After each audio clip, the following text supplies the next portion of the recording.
The Australian government will deploy additional Defence Force personnel and aircraft to the Middle East as part of its response to the Israel-Hamas conflict. The acting Prime Minister Richard Marles will announce all of this today, and Richard Marles is with us right now, so let's go straight to him, the acting Prime Minister as well as the Defence Minister. Richard, good to see you. So just elaborate on that point. What military assets and personnel are being sent to the region? Well, good morning, Pete. We're sending 2 additional aircraft to the Middle East, which will take the total to 3. We're not saying where in the Middle East for security reasons, but we are also then sending a detachment of personnel which goes with those aircraft, and that's actually, a significant number of people.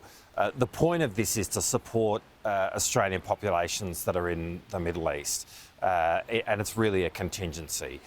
We don't know exactly how this is going to play out in the Middle East. Obviously, the situation is volatile. We very much hope that it is contained to Gaza, but we are taking these steps now in the event that matters do get worse, and we're then in a position to support Australian populations. But I think the point that we'd really want to make is that if you are in the region now and you want to leave, you should. You should take whatever commercial options are available to you, and you should be making your departure, because this is a very volatile situation, and no one knows exactly how it will play out. Okay, so I sense some trepidation there in terms of this war being confined to Gaza. So is there a stronger chance in your view, or is there you tell me what the chances are of this widening into a broader Middle Eastern conflict?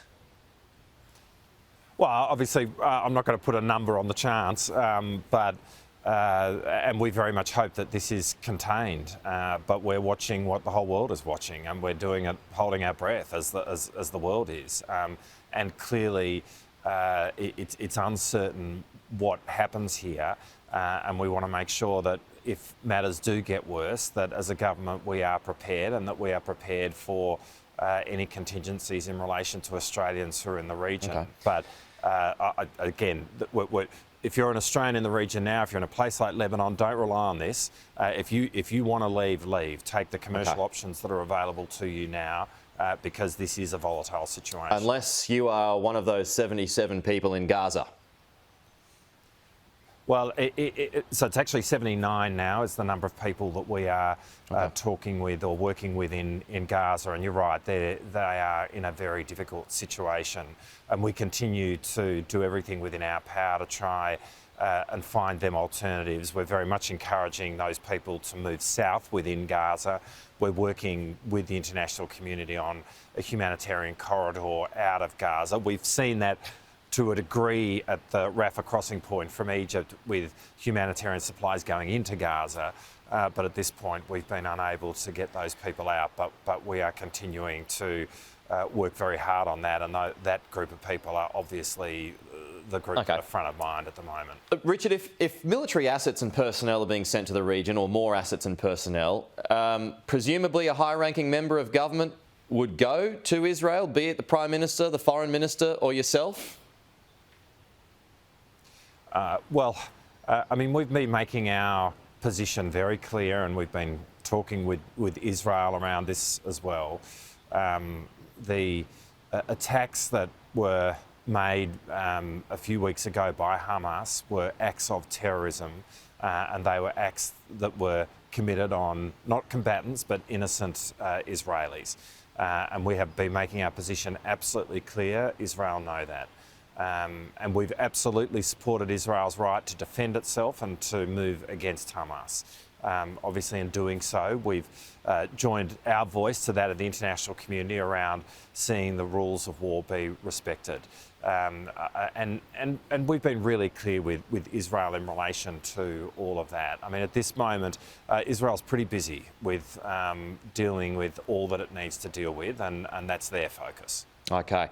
Just, we're squeezed for time, but I do want to ask you about China and some comments that came out of the US overnight. So, firstly, on this Port of Darwin review, another review has defended the Darwin Port. Why are you so comfortable with the status quo, with how things are in the north? Well, I've made this point over the last couple of days. This is not a decision that we would have made had we been in government at the time, and we made that clear at the time. In coming to government, though, you inherit the situation as you do. We put in place a review to really assess what the circumstances were, what the options are, and the outcome of that review is that, you know, with appropriate safeguards, the arrangements are able to be managed in the way that they are set up, and so that's what we will do. But, you know, I reiterate, this isn't the decision that we would have made if we had have been in government. But you find the world as you find it when you come to government, and we can make this work. Well, John Kirby has expressed concerns this morning about Chinese intimidation in the South China Sea. So have your American counterparts refreshed any of their concerns over the Darwin Port, given its troops and its rotations in the top end? We're in constant dialogue with the United States about every aspect of our posture. I mean, we compare notes all the time, but obviously in terms of the marine rotation in Darwin, and there are no issues there. Right. And just finally, on AUKUS, the US government, it's gridlocked, as you know, without a speaker. Richard, have you been given any assurances that the AUKUS deal does go through? We're confident about it, and yes, we're seeing a lot of colour and light in the US Congress. That happens, but in relation to our issues, our legislation, which will underpin the AUKUS arrangements, the reason we have confidence is when we speak to congressional leaders across the political spectrum in Congress, there is support for the alliance with Australia, but also for this arrangement by which Australia acquires a nuclear-powered submarine capability. Congressional leaders understand the strategic significance for the United States in Australia having this capability. And obviously, we have the same conversations with the administration itself. So because of the position that everyone holds in the US, we are confident that at the end of the day, the required legislation will pass the Congress. OK, Richard Marles, appreciate your time.